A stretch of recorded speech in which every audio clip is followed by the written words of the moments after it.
A demanda por profissionais das áreas de engenharia ganhou novas definições durante a pandemia causada pelo novo coronavírus. A demanda por profissionais das áreas de engenharia ganhou novas definições durante a pandemia e ao empreendedorismo pode trazer soluções e a urgência da crise mostrou quanto uma formação é uma instituição superior e a referência nacional pode trazer alinhada com as mega tendências da sociedade.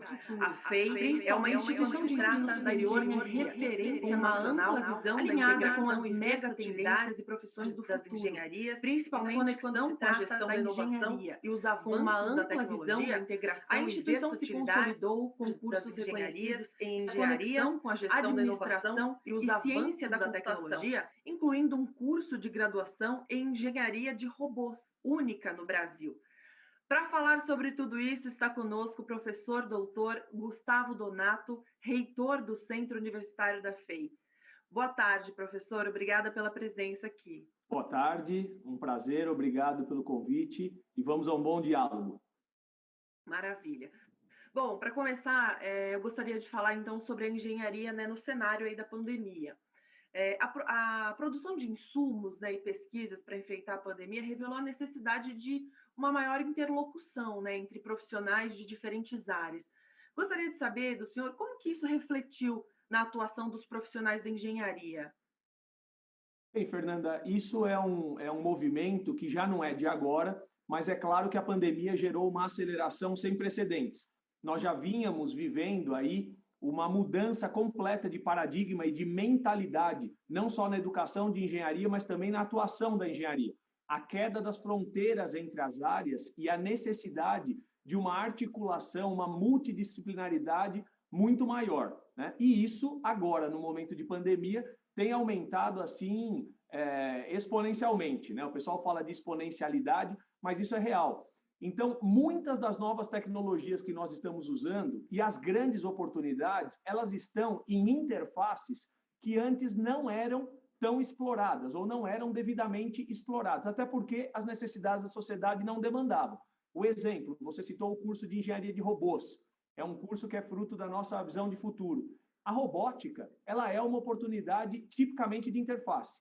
Ela mescla mecânica com materiais, com automação e controle, com elétrica, com ciência da computação, e de um ponto de vista de sociedade, entram aspectos éticos, algumas questões até da filosofia, da sociologia. Então, entenda, é uma demanda de interface, cujo profissional não existe nas formações tradicionais ou posições tradicionais de engenharia, e que mescla diferentes áreas. Então, formar um profissional hoje, sem ele ter o tripé, vamos dizer assim, de uma formação técnica muito sólida nos fundamentos, porque esses nunca mudam. Um grau de autonomia, criatividade, aprender a aprender altíssimo. E essa visão holística para que ele consiga navegar entre as áreas e aprender ou criar nexo entre todas as demandas, área a área, de acordo com o projeto, de acordo com a solução que a sociedade demanda, se nós não formarmos um profissional com esse tripé de competências, habilidades e atitudes, nós não vamos responder à demanda do amanhã. E nós estamos numa visão de formar um profissional que tem que ser um protagonista, uma pessoa de destaque, não hoje. Hoje ele tem que ter a empregabilidade, claro, garantida, mas eu tenho que garantir isso por 10, 20, 30 anos. Um jovem egresso de uma universidade hoje com 21 anos, 22 anos, em 2050, que parece muito distante, ele será um grande líder, ele vai estar no meio da vida profissional dele, no ápice da contribuição. Então, se nós não mudarmos essa chavinha e criarmos um mindset novo de como enxergar essas oportunidades e como formar os jovens para isso, nós não vamos garantir o protagonismo deles lá na frente. Exatamente, era isso que eu ia lhe perguntar, Aproveitando aí, se esse perfil tende a mudar nos próximos anos, professor. Sim, o perfil muda fortemente, A pandemia já tem mostrado isso, inclusive. As competências não só técnicas, mais fundamentadas pela solidez dos fundamentos, das ciências essenciais, mas as competências envolvendo as questões comportamentais, humanas, profissionais e mesmo tecnológicas, interação com a tecnologia, capacidade de aprender a aprender, a flexibilidade de se abrir ao novo, isso muda muito o perfil do novo profissional que é demandado. Então, Por exemplo, nesse aspecto de despresenciamento, que é uma das grandes tendências, e atuação mais virtualizada, a demanda por capacidade de liderar, mesmo remotamente, cresce fortemente. Os aspectos de inteligência emocional, idem. A gestão das equipes se torna mais complexa e a pessoa tem que equilibrar as hard skills com as soft skills. Então, não é uma coisa em nada trivial. Então, além do que eu delineei sobre a mudança do profissional no que diz respeito à formação técnica, porque os problemas do amanhã não têm nada a ver com os problemas que nós estávamos acostumados nas décadas anteriores, entram também as competências mais soft, que nós falamos profissionais, sociais, pessoais, e na pandemia as pessoas têm sido muito testadas nesse sentido. O aprendizado e o mentoreamento remoto, você ser forçado a aprender tecnologias, por exemplo, de conectividade, de interação no trabalho, de interação pessoal, de uma maneira muito mais autônoma. Tá? Isso nós estamos tendo que aprender crescentemente. Então, vamos dizer assim, essa fluência e essa capacidade do aprender a aprender, do lifelong learning, que nós pregávamos já há muitos anos na sua profissão e na sua vida, no seu plano de vida, no seu plano de carreira, a pandemia mostrou que isso é trazido para a nossa casa. A nossa casa se torna o núcleo da nossa atuação, tanto social como profissional, e a gente tendo que aprender, por meio da tecnologia, o próprio uso das ferramentas tecnológicas. Então, entenda, é uma velocidade, é uma transformação, se nós falarmos dessa transformação digital e a aceleração causada pela pandemia, sem precedentes. A humanidade nunca experimentou uma transformação tão radical e tão rápida. Então, se nós traçamos aí uma evolução histórica de como a tecnologia tem chegado a nós, e a gente pensa que a internet é coisa dos anos 90, nós tivemos aí uma década e meia até que surgissem os smartphones lá para 2007 e 2008. E nós já viemos em menos de 10 anos, em torno de 8 anos, com indústria 4.0, internet das coisas, veículo autônomo, híbrido, elétrico. Começamos a discutir sociedade 5.0 em 2017, mais ou menos. Estamos falando hoje em computação quântica, no futuro das profissões, que em 2030, mais de 65% delas vão estar completamente reconfiguradas ou serão completamente novas. Então, isso muda muito o perfil desse profissional, que tem que ser versátil, mas entenda, para ele ser versátil e ter essa visão, a formação nunca precisou ser tão sólida. E também os cursos nunca precisaram se reinventar tanto como nos últimos anos, colocando inovação, como nós fizemos, de ponta a ponta nos nossos currículos, integrando todas as componentes curriculares, transformando o foco do conteudismo para as competências, habilidades e atitudes, e fazendo com que o aluno esteja exposto aos novos tipos de problema que são os verdadeiramente relevantes, que são os problemas mal estruturados. O profissional com empregabilidade hoje e destaque no amanhã, Fernanda, ele não é aquele profissional que resolve problema pronto. Antigamente, nós formávamos um engenheiro ensinando para ele tanto os fundamentos, que nunca mudam, como tecnologias e soluções prontas para problemas existentes. Hoje, com o aumento das velocidades, isso é tão efêmero, isso passa em 2, 3, 5 anos, que corre-se o risco do profissional estar defasado em pouco tempo. Então, hoje, nós ensinamos a resolver problema mal estruturado. É aquele que não tem nem enunciado pronto.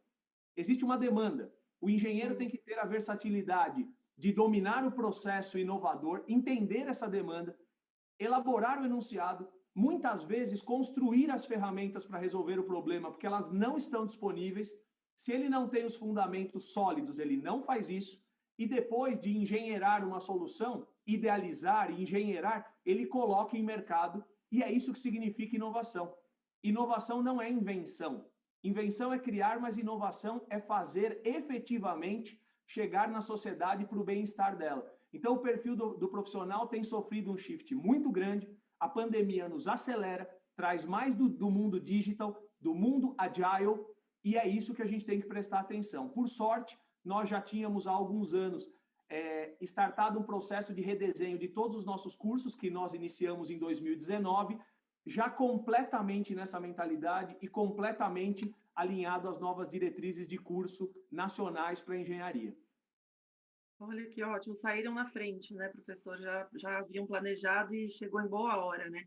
Agora, eu queria entender, então, assim, como que o senhor vislumbra as relações de trabalho para os engenheiros no futuro?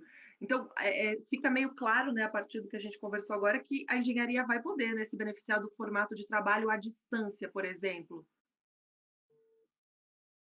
Não tenha dúvida. Uma coisa que nós discutíamos muito antes mesmo da pandemia, muito antes, há uns 3 ou 4 anos, nós estávamos discutindo algumas questões que envolviam, por exemplo, Fernanda, a necessidade de uma formação com visão de futuro, mas também uma visão global e não local. Então, a virtualização, o trabalho remoto, a interação por meio das ferramentas tecnológicas favorece uma atuação global. Quem atua em grandes corporações sabe que não existem projetos de alto impacto e de alto retorno que sejam feitos de maneira muito localizada. Eles são projetos globais. Então, o fato de nós estarmos cada vez mais virtualizados e atuando remotamente nos aproxima do que era aquele estado da arte do desenvolvimento de projetos de alto nível que já vinha ocorrendo nos últimos anos, mas de uma maneira mais localizada. Então, o profissional já percebe que com o bom uso da tecnologia, sim, ele pode ganhar um escopo de formação e de atuação global, que é uma condição sine qua non para o sucesso. Agora, falando em relação de trabalho propriamente dita, nós já discutíamos muito, não só o despresenciamento, mas a tendência do profissional atuar mais na gig economy. O conceito da gig economy, você já deve ter ouvido falar, é um profissional que não trabalha mais nas próximas décadas como a gente conhece o profissional CLT. 40 horas, atuando para uma corporação única. Ele é um profissional que trabalha on demand, por projeto, pelo valor que ele entrega, pelas competências que ele congrega. Entenda bem, num cenário de mudanças exponenciais, em que a tecnologia vai sendo sobreposta muito rapidamente, se esse profissional não sair da graduação com a solidez dos fundamentos, mas aquele domínio da inovação e a capacidade do aprender a aprender, em poucos anos ele está fora do mercado. Mesmo que ele venha a, por exemplo, cursar uma pós-graduação, se ele não seguir nesse aprendizado com muita autonomia, com muita diligência nesse lifelong learning, ele está fora.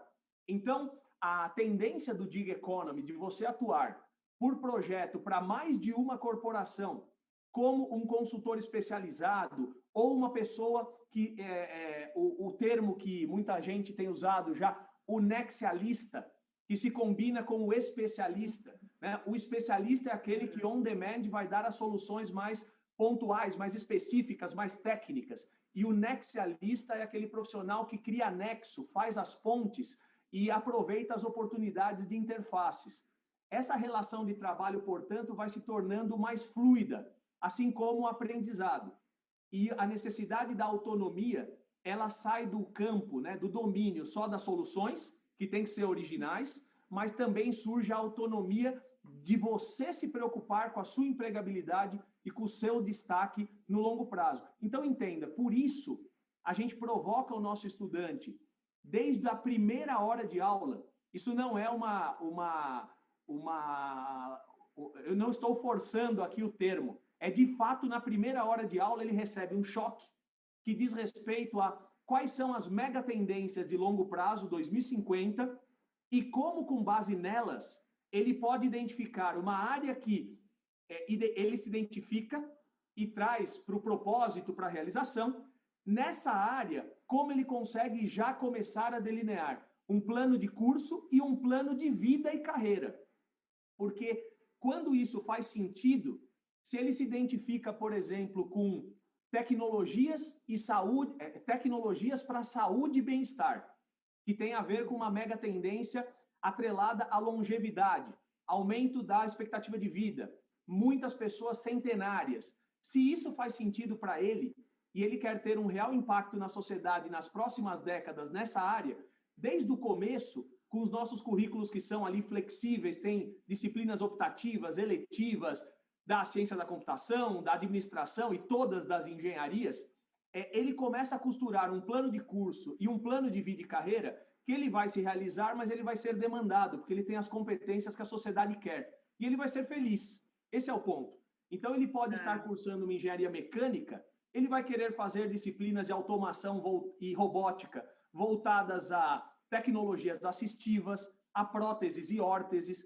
Ele vai querer cursar inteligência artificial para poder desenvolver veículos autônomos que reduzam os acidentes em 98%, 99%, e ele vai estar pronto para os novos modelos de negócio e para essa nova economia, essa nova sociedade, que os problemas lá da frente sequer existem hoje. É nisso que a FEI acredita, e é nisso que a FEI está puxando essa tendência de transformação dos cursos de engenharia. Demais. Agora, de que outras formas essas instituições de ensino superior aí de ponta, né, estão se organizando para oferecer essa formação que caminhe junto com essas mudanças, professor? Em linhas gerais, quem tiver a curiosidade de observar as próprias diretrizes curriculares nacionais, elas valorizam sairmos do conteudismo e desenharmos os programas mais por competência. Isso é um caminho, vamos dizer assim, do objetivo para trás. Você desenha o perfil do seu egresso, né? Com o perfil do egresso, você mapeia as competências e vai voltando e construindo todas as componentes que podem que podem fazer parte daquelas competências, daquelas habilidades, daquelas atitudes. Isso é transformado depois em componentes curriculares, são construídos os projetos integradores. Com isso, você consegue chegar, inclusive, nas metodologias de ensino-aprendizagem, como você vai fazer a avaliação, porque não é muito trivial. Nós estamos muito fora assim da zona de conforto e nos reinventando, não só com os projetos integradores e como a gente faz esses desafios multidisciplinares, que muitas vezes pegam diferentes semestres, mas como você avalia tudo isso. Avaliar competência é muito diferente de avaliar conteúdo, com aquela perguntinha fechada em uma prova. Avaliar competência é mais multidimensional. Então, você tem alguns aspectos que às vezes são atendidos e outros não. Então, as escolas estão justamente, as universidades estão justamente nesse momento, discutindo como a gente consegue desenhar um currículo por competências, garantindo aprendizagem significativa, a construção desses objetivos de aprendizagem em termos de competências, e depois como a gente avalia os alunos e como os instrumentos legais, até do MEC, né, podem ser adaptados para avaliar o ensino superior nesse contexto. Concretamente, o que isso reflete? Currículos com muito mais autonomia dos alunos e metodologias ativas como algo central, mudam até os estilos das salas de aula, tá certo? Projetos integradores o tempo todo, currículos flexíveis, com disciplinas optativas, eletivas. Então, o aluno consegue cursar disciplinas em outros cursos, em outras cadeiras, em outras universidades, e aproveitar dentro do seu currículo, né, atividades complementares. Então, por exemplo, hoje nós induzimos, é obrigatório nos nossos currículos que o aluno tenha atividades complementares. Isso pode envolver participação em cursos externos, visita a companhias, experiências internacionais, participações em congressos, em feiras, visita, por exemplo, a uma instalação de uma usina hidrelétrica e depois uma interação numa palestra. Então, assim, tudo isso é para construir um cabedal, aí, um repositório, tanto da formação técnica como a exposição do indivíduo a tudo isso no que diz respeito a múltiplas áreas, múltiplos estímulos e tipos de experiências, que ele vai estar muito mais preparado. Então, as universidades estão justamente nesse contexto. E há uma tendência da tecnologia complementando o presencial em alto nível. Então, as soluções em EAD são muito conhecidas, mas eu estou querendo dizer mais o blended, o híbrido, em que todas as experiências presenciais que favorecem a interação humana, o trabalho em equipe, as dinâmicas, essa questão do desenvolvimento da inteligência emocional, complementadas por realidade virtual, por realidade aumentada, por plataformas LMS, né, de management aí da aprendizagem e do ensino, que fortalecem de uma maneira assíncrona. Então, tudo isso faz parte do caldeirão de renovação e reinvenção que as universidades estão vivendo hoje. Uau. E como que a FEI tem atuado nesse sentido? Bom, a FEI fez o seguinte, ela se antecipou bastante em relação a essas mega tendências, ela fez o seguinte itinerário. Em 2016, nós constituímos, a FEI já era muito forte, só para contextualizar, a FEI já era muito forte no ensino, que era muito reconhecida pelo fornecimento de profissionais para o mercado, e muito forte na pesquisa, principalmente nas últimas 2 décadas, quando os nossos mestrados, doutorados, alçaram voos aí mais densos, com notas altas na CAPES, nas mais variadas áreas da administração, a engenharia. Então, ensino e pesquisa já estavam muito bem dominados. A inovação, que sempre esteve no DNA da FEI, faltava como um driver institucionalmente implementado. Em 2016, a gente configurou um grupo orientador de inovação, que é um conselho com executivos, são CEOs, presidentes e vice-presidentes de grandes companhias nacionais e multinacionais, realmente são profissionais de muito destaque, e foi construído, junto com eles, um projeto chamado Plataforma de Inovação FEI. Esse projeto Plataforma de Inovação envolvia a mudança da cultura institucional para a inovação, uma agenda de futuro que é completamente pautada pelas mega tendências de longo prazo, eu estou falando aqui 2050, 2040, 2030, e que tudo isso deveria ser curricularizado no curto prazo.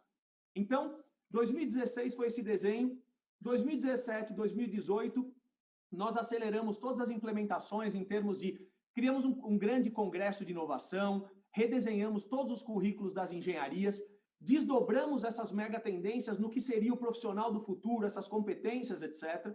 Então, foi um trabalho muito árduo, envolveu executivos e profissionais do mercado, envolveu nossas chefias de departamento e coordenadores de curso, os núcleos docentes estruturantes, que são os professores mais destacados e pesquisadores mais destacados, alunos participando desse diálogo, e saíram em 2018, no finzinho de 2018, os novos currículos totalmente redesenhados, que foram lançados em 2019. Em paralelo, como a CNI e a MEI, a Mobilização Empresarial pela Inovação, eles estavam fazendo um trabalho, provocando um trabalho de renovação das engenharias, e o MEC e o Conselho Nacional de Educação mostraram grande interesse nisso e precisavam. Eles observaram que a FEI estava nesse movimento, e a FEI foi uma das poucas universidades do Brasil a participar desde o começo da construção das novas diretrizes curriculares nacionais. Tanto é que nós começamos os nossos novos currículos totalmente redesenhados no início de 2019, e as diretrizes foram homologadas, aprovadas no primeiro semestre de 2019. Então, basicamente, isso casou, e foi assim que a FEI trabalhou isso. Hoje, nós temos trabalhado nessa sequência, um novo perfil de docentes, novos espaços institucionais, sejam eles de vivência, de criatividade, novos laboratórios. Então, nós temos aqui nós temos um plano aí com muitos novos espaços em projeto para implementação nos próximos anos. Isso vem acompanhando essa frente de onda dos novos cursos que estão crescendo. Então, veja, Fernanda, nós tivemos que ser ousados. Era um momento em que ninguém estava pensando exatamente com esse mindset, mas combinando a larga experiência que a FEI tinha com essa disrupção sobre o olhar para frente, esse novo profissional, esse novo normal que nós já estávamos discutindo em grande monta, nós realmente ficamos muito seguros que nós estaríamos preparando o profissional de destaque nesse amanhã. E tem acontecido. Você não tem ideia. No nosso primeiro ano, os primeiroanistas, eles são obrigados a desenvolver um MVP, produtos inovadores, algo que teria impacto na sociedade, poderia até gerar startups, patentes, etc. Então, a gente induz muito criatividade, muito esse processo de discussão dessas necessidades sociais. O que eles estão apresentando no primeiro semestre, envolvendo mini-robôs, soluções para aplicações médicas e medicamentos, aplicativos, uso já, claro, guardado o momento do curso, mas de algumas coisas em programação e inteligência artificial, vou lhe ser muito sincero, nós ficamos, em muitos casos, boquiabertos. Então, isso é avaliados por bancas, tipo Shark Tank, com convidados internos e externos. Então, assim, isso mostra que o caminho está certo. Não é fácil, o desafio desse jovem de hoje é expressivo, tá certo? Mas, assim, por isso ele tem que olhar as universidades de ponta, tem que ver se elas têm essa visão de futuro muito lúcida, porque senão ele pode ter muitas dificuldades lá na frente para a sua inserção, sua empregabilidade e para o seu sucesso. Exatamente. Ou seja, então aí com essas mudanças, né, com essa aprovação das diretrizes curriculares, a FEI se adequou muito bem, pelo que o senhor falou já para a gente. É realmente uma mudança e tanto. Agora, então, eu queria saber assim, o que ainda pode mudar, né, considerando os acontecimentos desse período agora de isolamento social e de aulas virtuais?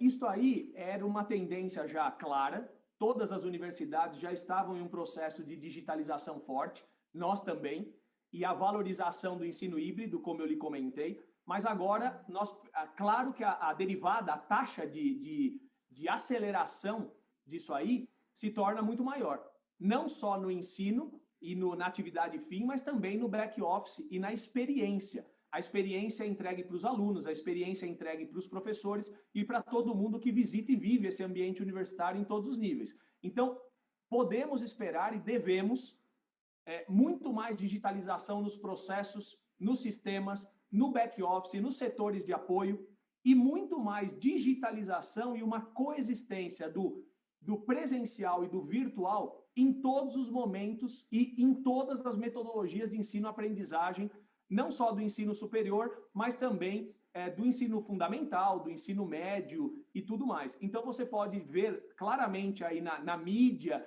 e no número de webinars que têm sido criados hoje em dia, esse crescimento aí da valorização do ensino virtual, do ensino mediado por tecnologia, do híbrido, né, que é o blended, também das iniciativas em ensino à distância. Então, isso é uma coisa que cresce muito. A gente trata isso com muita ousadia, mas ao mesmo tempo com muita responsabilidade, porque o foco tem que ser na excelência, tem que existir a centralidade humana no humano. Então, a FEI tem um diferencial das outras instituições no geral. Nós, como uma instituição comunitária sem fins lucrativos, né, e uma instituição que valoriza muito essa questão dos valores, da ética, nós priorizamos uma formação que ela é mista, fortemente técnica e fortemente humana.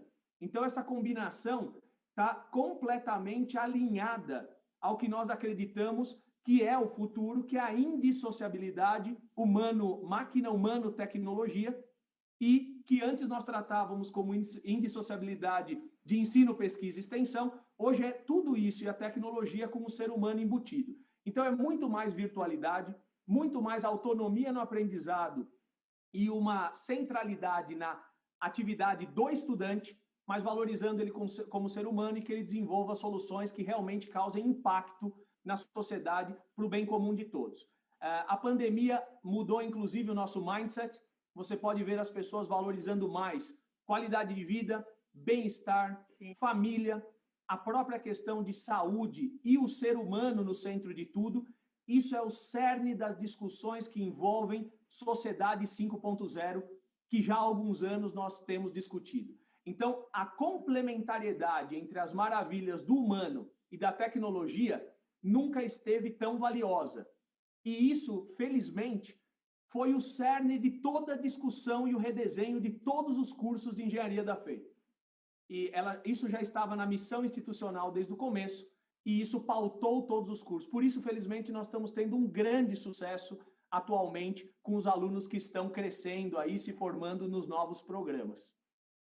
Incrível, professor. Era isso que eu ia lhe perguntar. Eu fiquei com essa curiosidade aí durante a sua fala agora de como que essas tecnologias digitais, né, poderiam contribuir para o futuro dos cursos da FEI, mas acho que o senhor já respondeu. Agora, só peço, assim, se quiser, antes da gente encerrar, que o nosso tempo aqui está acabando, dar mais algum detalhe, alguma curiosidade, porque, olha, é interessantíssima essa inovação da FEI, viu? Eu fiquei bem admirada. Olha, Fernanda, eu acho que eu vou aterrissar para algo bem concreto, para fechar com exemplos. É a melhor maneira do pessoal perceber isso. Em que universidade um aluno de graduação, ao longo do seu curso, participa de equipes e de projetos como a construção de um robô humanoide do zero, Ele parece uma pessoa. Os alunos concebem, projetam e constroem tudo, tirando um computador que vai lá embarcado, mas tudo. E ele tem que ser autônomo, jogar futebol, identificando os oponentes, identificando a bola. Ele é altamente otimizado, então ele usa inteligência artificial, ele usa mecânica, ele usa materiais, ele envolve ciência da computação, envolve visão computacional. Isso é um diferencial, isso é um problema mal estruturado. E isso um aluno de primeiro semestre agora já estava tratando, criando aplicativo para poder interagir com esse robô. Ou construir um carro de competição como o nosso Fórmula Elétrico. Foi o primeiro do Brasil. E o primeiro totalmente construído em fibra de carbono, que é material aeronáutico, pelos alunos e aprovado pela Sociedade dos Engenheiros Automotivos para competir, com propulsão totalmente elétrica, e que agora nós estamos trabalhando em novas plataformas de pesquisa de veículos autônomos. Eu não estou falando só os pesquisadores de mestrado, doutorado, pós-doutorado. Eu estou falando do aluno em graduação. Ele tem que viver esse ecossistema. A digitalização, a tecnologia de ponta e principalmente a provocação para problemas que ele depois vai ter que resolver e vai ter que enfrentar um pouco mais sozinho. Mas ele vai estar muito preparado. Então, a gente deseja que esse jovem de hoje, suas famílias que têm que ajudar muito nessa formação, então nós desejamos, né, que esse jovem de hoje tenha muito sucesso, seja muito feliz, se prepare muito bem nessa fase gostosa da vida e equilibre os estudos com a sua vida social, com os esportes e esse bem-estar que constrói não só o profissional do amanhã, mas o Brasil e o mundo em que nós vamos viver. Então, eu agradeço muito pela oportunidade, pela sua excelente entrevista e a audiência de quem estiver nos vendo. Com certeza, professora. Eu acho que eu falo particularmente aqui, né, por experiência própria, que eu gostaria de participar disso. Eu sou jornalista, mas formada aí há mais de 10 anos, eu queria ter a oportunidade de ter toda essa experiência prática, essas opções aí de ensino diferenciadas que hoje os alunos que ingressam na FEI podem ter. Realmente uma inovação. Eu devo lhe dar os parabéns por isso, porque é um diferencial incrível mesmo. Isso, Fernanda, é encantador. Só tem essa palavra para descrever. E eu costumo brincar com os alunos e com os pais. Não é necessariamente uma nota que me fala se ele atingiu o sucesso, mas é quando surge o brilho nos olhos. Não só nos alunos, mas em nós professores e principalmente nos pais que sabem que estão contribuindo com um ser humano, um profissional e uma pessoa melhor para o nosso amanhã. Vai ser realmente um diferencial. Professor, muito obrigada, viu, pela presença aqui. Lhe agradeço imensamente. Nós que agradecemos. Um grande abraço. Obrigada. Obrigada a você também que nos acompanhou e até a próxima entrevista. Tchau, tchau.